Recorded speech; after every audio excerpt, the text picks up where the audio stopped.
მიუხედავად უსაზღრესი ამინდისა, მე და თაზო მოვედით სექტორ 27-თან ერთად ღია ვარჯიშზე, რომელსაც ბიჭები უკვე საკმაოდ დიდხანს ატარებენ.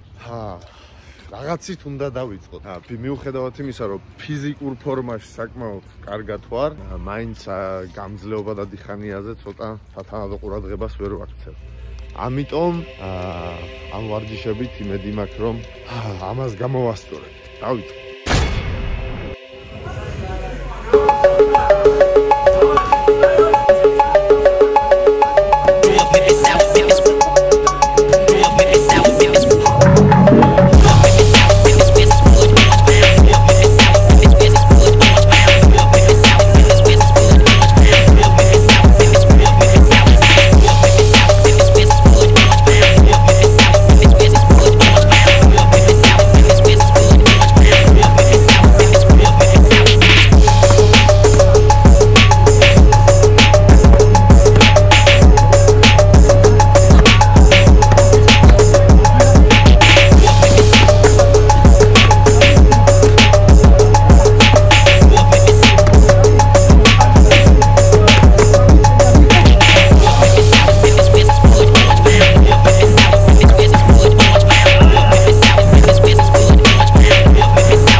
გამარჯობა ლაშა. გიმარჯოს. როგორ ახარ? კარგად ძალიან. ჩვენთან როგორც იქნა დღეს შევიკრიბეთ, სტუმრად არის ლაშა როინიშვილი და ლაშა წარმოგიდგენს ძალიან საინტერესო სოციალურ პროექტს, რომელსაც ქვია სექტორ 27. მოსწორი ვარ.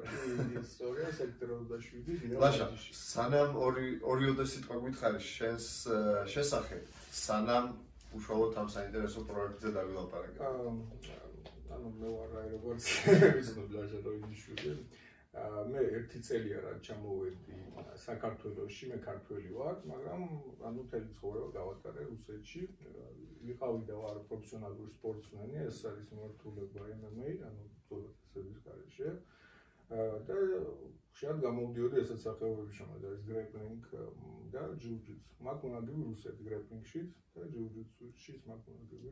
აი, ყველაზე პირველი შეჯიბრები რაც იყო, კარგი ისეთი სამბო სტილში, აი მას მაქვს მანაგები და ძალიან ბევრი მოყვარული კუბკები რაღაც. MMA-ში გაქვს პროფესიონალური რეკორდი? კი, MMA-ში მაქვს ჩხუბარი 4 პროფესიონალური ჩხუბი და 1 წაგება მაქვს 4. აი ნოკაუტით მოგონებს ანუ ჭიდავის ხარჯზე ასე ვთქვათ. ძიმეის კონტრაქტმა კარგი ჭიდავთ. ძალიან კარგი. ლაშა, სპორტში უკვე რამდენი წელია რაც ხარ და ანუ პროფესიონალური სპორტსმენი რამდენი ხანია? ანუ სპორტის ჩემს ცხოვრების ნაწილი იყო ბაბუა მოვარჯიშე პატარა ასაკიდან 4 წლიდან უკვე წავედი რუსეთში ოჯახთან ერთად და ანუ დავიწყე ძუდოთი რაღაც მომენტი ცხოვრობდი საქართველოში ვჭიდაობდი. შემდეგ უკვე იყო რაღაც ესეთი სკოლის პერიოდი ეს მე-11 კლასზე უფრო ეზახდებოდა ძალიან ხშირად ვჩხუბობდი, აი ძალიან ხშირად. და რაღაც ინტერესი გამოიწვია ამ ყველაფერს. რუსეთში რო გადახვედი მაგას ვარ. ანუ რუსეთში. აი, მარტო ახლანდელი გადასული რო ვიყავი, ძალიან ხშირად მიწევდა ჩხუბი. აი რაღაც ესეთი იმაში ვიყავი უბანში, რომ აი სულ იყო ჩხუბი რა და რაღაც მომენტში ანუ ერთი გავლაქე, მეორე გავლაქე, ოქტომბერე იმას კი ვარჯიშები აზარტში შეხვედი. განტელებით ხო რაღაცა და მე ესეთ მომენტი იყო, მე და ჩემს მაგას გავლაქეთ, ვინც ყველაზე მაგარი იყო რა სკოლაში. ვხვდები და რაღაც იმის მერე ვიფიქრე ახლა გამოდის ეს. ის ბოქსის სიარული და ჩემ იმას კლასელებს ხო ფიზკულტურის მაგივრად ფიზკულტურის მასწავლებელი ნაძლევს რაღაც გასაღებს და უტარები ჩხუბი. ერთმანეთში ვაჩხუბე. პროზექტ ზალეს სიმბოლოდ პროვინცია. ну ფიზკულტურის მაგივრად ერთმანეთს წემდე, короче და მე просто უგურები. კი ბატონო, შენ როგორც ასე ვთქვათ, ცხოვრება, როგორც სპორტს, როგორც პროფესიონალური სპორტსმენი მიუძღვენი, ასევე ხალხთან სავარჯიშებ, ხო? როგორც ფიტნეს ტრენერიც, ასეთი აზრი გამოვიტანე. ფიტნესი და კი ორთოპედიის მიმართულება, ანუ მთელი პერიოდი, რადგანაც ჩხუბებს, ანუ იშვიათად მოაქვს და ძალიან რთულად, ანუ თანხები ეს რო იყო სკოლის პერიოდი და უნივერსიტეტის პერიოდი, მუშაობდი, ავეჩე სპორტული მიმართულება, ანუ თითქმის 17 წლის ვიყავ პირველად რა დავიწყე ფიტნეს კლუბში ვარჯიში. просто იმის გამო რაც ხელფასი მქონოდა და მე უკვე მომეწონა ეგ მიმართულება და ჩამოვყალიბდი ისეთ მიმართულებაში როგორც ფიტნესი და ბავშვების ვარჯიში. რაც მე ძალიან მიყვარს, ანუ ბავშვებთან ურთიერთობა მომწონდა. და რაღაც დადებითი გავლენის ქვეშაც არიან ამ სპორტის გამო და კი რა თქმა უნდა სპორტი ძალიან ბევრ დადებით თვისებებს ანიჭებს ადამიანს. კი ანუ შევისწავლე ძალიან ღრმა თქვება, შევისწავლე პროფესიონალური რაღაც მომენტები, მომზადების, რეაბილიტაციის, თავისთავად 28 წლის ვარ, 17 წლიდან ხო, ანუ რა პერიოდია 11 წელზე მეტი უკვე ვარ ამ სფეროში და იმდენად ვიცი როგორ მუშაობს ეგ როგორც ორგანიზმი, როგორც ბიზნესი, ანუ ყველანაირად ვიცი. ამ ყველა გამოცდილება, ანუ სულ მქონდა სურვილი რომ სადღაც გამოგეყენებინა. კი. რავი, როგორც გიყურებ ამ დინამიკას, ლაშას ჩვენ ვიცნობთ უკვე წელიწადზე მეტია, ხო? ნუ ლეგიონში გავიცანით ალექსისთან არაერთხელ გეჭიდავდა, გინდა ტრუბას გეჭიდავდა, გინდა უკაცა. ძალიან ტექნიკური ხარ. ძალიან ძლიერია. ჩემი ტექნიკით ბევრს ვერაფერს ვაუნებ ხოლმე. ხო და უკვე დიდი ხანია გიცნობ და რაღაც დინამიკა შემიძლია ხაზი გაუსვა, რომ ძალიან სწრაფი და პოზიტიური აი მიმართულებით, სოციალურ ქსელებით გითვალთვალებ ძირითადად და იქ დიდი აქტივობა, დიდი გამოხმაურება შენს მოღვაწეობაზე და ლოგიკურია რომ გადავიდეთ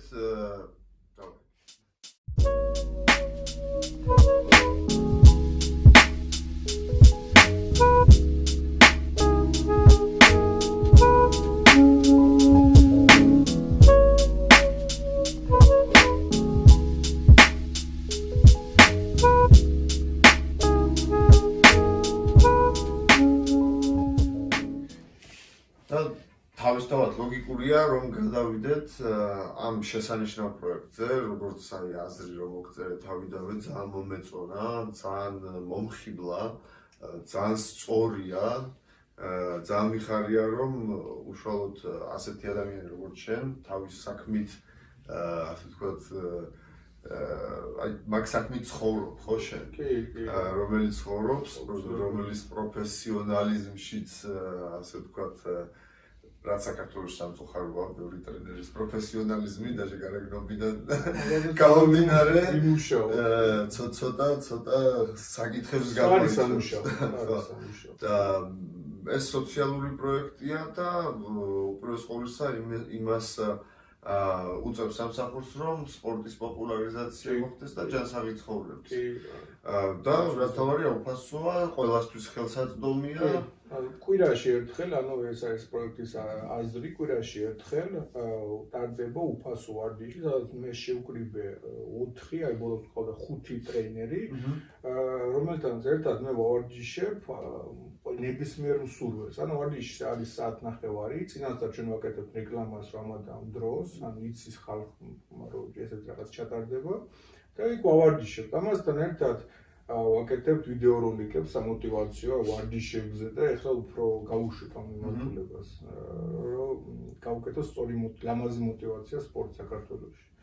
და ანუ ეს ყველაფერი თან ასე ვთქვათ ისე დაემთხვა რომ მე დარბაზში ვარჯიში პრინციპში აღარ მიყვარს რადგანაც მთელი ცხოვრება რუსეთში ანუ იქ დიდად არ არის სიცივე დაყიდვა და სულ დარბაზში მიწევს დარბაზში მიწევს კი და აქ არის იდეალური პირობები და ეს დაემთხვა იმას რომ ხალხი უფრო მეტი კარკარო ეს კორონავირუსის გამო დარბაზში პირდაპირ ვთქვათ იმდენად ნაკლებად უსაფრთხოა კი ანუ ვირუსი როდესაც ღია სივრცეში სადაც ნიავდება ანუ ენერგეტიკულად რა ვიცი ანუ ჯანმრთელობისთვის ანუ ყველანაირად დადებითი მომენტია მაგრამ კონდიციონერის შეცვლის ახლა რა თქმა უნდა კი ღიაცის ქვეშ ვარჯიში თან ასეთ ბუნებაში და ასეთ არჩევანში როგორც საქართველოშია კი აი ძალიან გადაწყვეტილია გიგზნობს კიდევ ამ მომენტს ეგ ძალიან ცალკე ხაზი მინდა იმას გავუშვა რომ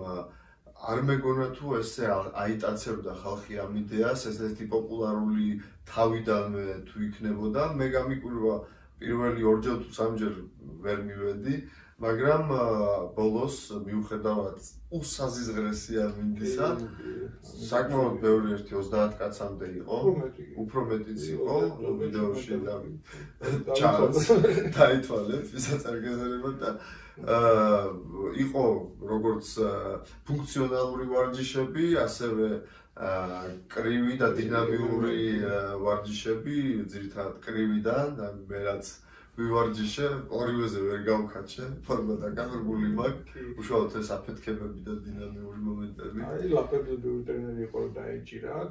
მაგასთან ერთად სიმღერე, ანუ ეს მუსიკალური მუსიკაც რა თქმა უნდა, და ზოგჯერ ვაკეთებ ესეთ რამეს, რომ აი, დაუშვათ 3 კვირის წინ შეიძლება უფრო მეტი, ანუ ყველა ვინც მონაწილეობდა და აპატიჟე, როგორც ავტოპატია. ანუ დავისვენეთ რა ბასეინთან ხო ცოტა და ეს სპორტი ხო არ არის მარტო სპორტის გული. კი, ანუ იქ არ არის პროფესიონალური სპორტსმენები, რომ ადამიანს პროსტა ესიამონოს ყოფნა. მე მაგალითად ძალიან მომეზონა ეს ტუსოვკა, ეს გარემო, ეს სიტუაცია, ლამაზი, ტანადი ხალხი გოგოები თუ ბიჭები კარგი მუსიკა კარგი მუსიკა ლამაზი ცუგაც მახსოვს შემოგვიერთდა ვარჯიშობთ ჩვენთან და ნუ ძალიან კარგი გარემო იყო და აი ცუდი ამინდი წვიმა მოღრუბლული და აღარ სიტუაცია არც იგრძნობოდა საერთოდ. აი, იმდენად შევაჩვიეთ ხალხი ეს იყო მე-6 კვირა ღია ვარჯიშების და ამ ვარჯიშში იმდენად ცუდი ამინდი იყო რომ ყველა მეუბნებოდა რომ ყარ გავაუქმოთ. ხო მეც მაგაზრით მოვწერე თავიდან. და მესამეჯერ არ მინდოდა მისვლა და მეოთხე რაც არ მოხდა ხალხი რომ შეგვეჩვიოს რა ვაკეში ვატარე პირველ საათზე შაბათს პროზა მივიდეთ და ყოველ შაბათს უნდა ჩატარდეს არავის არ უნდა გაუთხოთ.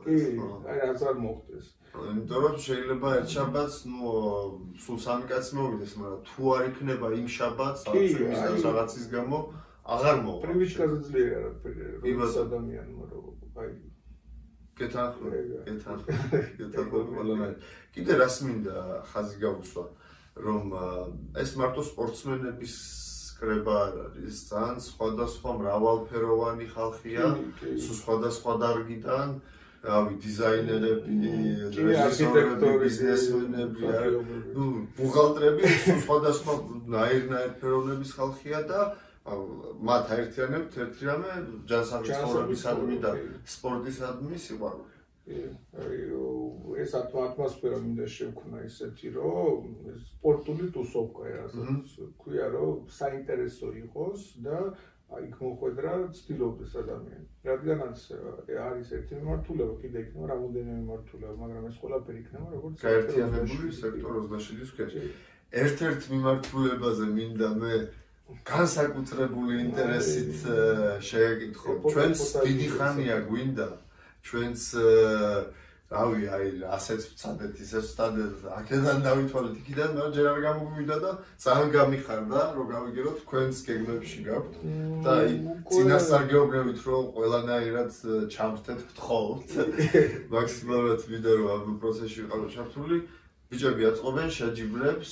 შენ თვითონ თქვი მე რატომ ვლაპარაკობ? ეს იქნება და ნეპოტაჟური პროექტი, საქართველოსთვის იქნება აბსოლუტურად რაღაც უცხო ხილი. ეს ჩართავს სპორტსმენებსაც, ასე ვთქვათ, ანუ სპორტსმენებისგან იქნება დიდი ინტერესი, მაგრამ ჩვეულებრივი ხალხისთვისაც იქნება რაღაც სულ ახალი. მე ველოდები რომ იქნება ბევრნაირი რეაქცია აი ამაზე, მაგრამ ისე თუ ასე ეს იქნება. რა იქნება?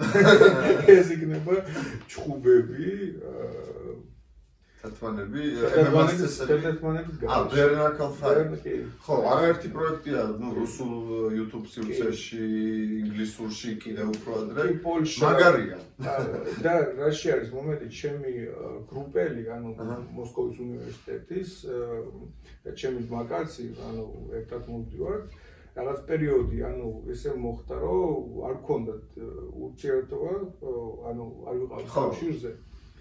მაგარის ორგანიზატორი Top Dog-ის მოსკოვში. ეს რეგბისტი შენი კლასელია? რეგბისტი არა, აი არის. რეგბისტი პროს სახეა. არის სახეებია, მაგას სამი ორგანიზატორი. და იმასთან, ანუ კაი დიდი ხანი ვესაუბრებოდი, რას მივაქციო ყურადღება, რა მომენტი დავხვეწო. და მაგას ბევრად დამეხმარა. კი, რა თქმა უნდა, სხვის გამოცდილებას, გაზიარება. და ეს საქართველოში არის, ანუ მე იმ წუთში რატო ვიფიქრე ამაზე, რომ აი აქ რო ჩამოვდიხარ, რო ჩამოვიდი, ხო? ანუ ყველა ანუ როგორ რაღაცნაირად უნდა შეგაფასონ და რამდენ კაც გალახავდი, ხო? ანუ ეს აი ეს კლაც გალახავდა. ოღონდ რაღაც ესეთი, ან კიდევ ხშირად მოდიან და მე უნდა ხომ მეკითხებიან, ხო?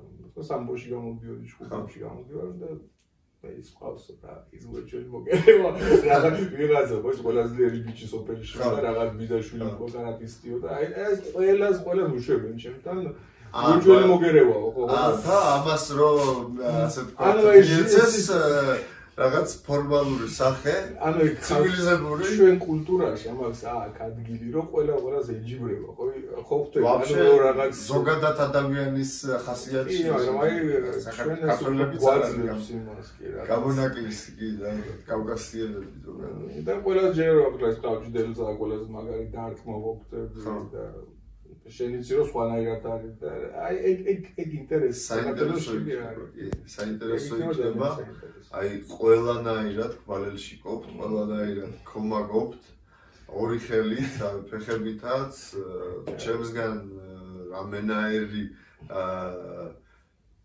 შემართება თუ რაც დაჭირდება ამ საქმეს კი ყველა ჩვენი ძალიან ვიმედობ რომ ეს გამოვა ერთ-ერთი უდიდესი, უმაგრესი პროექტი YouTube სივრცეშიც და არა მარტო საქართველოს ფარგლებში იქნებდა ცოტა გარეთაც გავიტანოთ რა. აი რაღაც დავიწყებ პროსტა ახლა შენც აუცილებელია რომ დავიწყო, გადავიღო და მე როგორ გამოჩნდება შეცდომები, გამოჩნდება პერსპექტივები როგორ. ნაზვალადიო, всё. ღიაცის ქვეშ არ პირველი არა. პირველი უნდა იყოს პროფესიონალური რომ ადამიანი მიხვდეს რომ ეს პროსტა არ შეიძლება ბიჭები და აი TikTok-ის იმენა TikTok-ის კიდე მე როგორ შეიძლება უკვე რაღაც მომენტში რომ უკვე ჩვენზე არის ადამიანზე არის ინტერესი და ვინც იქ მონაწილეობს და არა გარემოზე შეიძლება გავაკეთოთ გარეთ ნებისმიერ აი სტადიონში მიბმული არ ხარ ლოკაციაზე მაგრამ აი წინაზე მაგითო ვიღებდი ავარდიშებს ამ ჩხუბს მაინტერესებდა რამდენი კაცი იქნებოდა საჭირო აი 1-30-40 რო შეკრას ეს საჭირო მით უმეტეს წინასწარ კარგ რეკლამას თუ გააკეთებ კარგ წყვილებს თან ნუ ერთია რომ ვიღაც კი ბატონო არავინ არ იცნობს კი კარგად ჩხუბობს მაგრამ არიან პერსონაჟები, ესეც რეალური პერსონაჟები, რომელსაც დიდი აუდიტორია ყავს ზუსტად. პერსპექტივაში ეს უკვე იქნება დამოკიდებული რამდენად თვალე ჩვენზე გამოვა, ასე ვთქვათ, რეკლამა და რამდენად პლუსში წავალ. თუ შეგვეძლება ჩვენ და თუ როგორც თემატიკა თავისთავად საინტერესოა, ქართველებსაც უყვართ ეს თემატიკა. სხვა ანალოგიური პროექტები რო ავიღოთ საზღვარგარეთ პოპულარულია და მე მგონი ყველაფერი უნდა გამოვივიდეს რა. დარწმუნებული რომ გამოგვივა და მინდა რომ სწორად მიიღოს საზოგადოება ეგ და როგორც აი რუსეთშიც ვაკვირდებოდი ამ საგანს იქაც ვატარებდი ოღონდ ემიგრაციის შეჯიბრებს და ვაკვირდი იმას რომ story message როგორი უნდა იყოს რომ ეს ჩვენ ვაკეთებთ რისთვის რომ სპორტსმენები, ვინც არის პროფესიონალები, ვინც ამ სპორტში უკვე არიან და გუშინ დაიწყებენ ჩვენს გამო. ის იმდენს აღარ უწევდეს საზღვარგარეთ წასვლა და აქ გავანვითაროთ მინიმალური გასანვითარებელი შემოსავალი და ეს სფერო პრინციპში გავანვითაროთ. ან თუ ეს არ ვითარდება, ანუ MMA-ს უყურებს მარტო ვინც ჩხუბობს MMA-ს, ან ვინც ჩხუბობდა ამ ჩხუბში უყურებს დავით ჩხუბს. მიახლოებით საქართველოში ესეა. თლათ არ დაგეთამებია და UFC-ს მაგრამ ქართველი ჩხუბები ჩხუბობს, ვინ უყურებს? აი ამას ვამბობ. Ну, არა, მე ცოტა პოპულარულია უფრო ვიდრე იგივე 1-2 წლის წინ. კი, მაგრამ აი ეს არის ახალი გასავლელი. კიდე დიდი გასავლელი და ასეთი პროექტები, როგორც იგივე სექტორ 27, ზოგადი დიდი სოციალური პროექტი და ასევე რას დაერქმევა, არ ვიცი, ტრახი. ხო, ეგეც ძალიან საინტერესო იქნება. რავი, მე მგონი ამომწურავად დავილაპარაკეთ, ხო რა სიტყვა? მაშინ დიდი მადლობა. კიდევ ერთხელ წარმატებები შენ პირადად სექტორ 27-ს ტრახების პროექტში. მეც უკვე მანდ მგონია ჩემი თავი. როგორც მონაწილე. როგორც მონაწილე მომენტ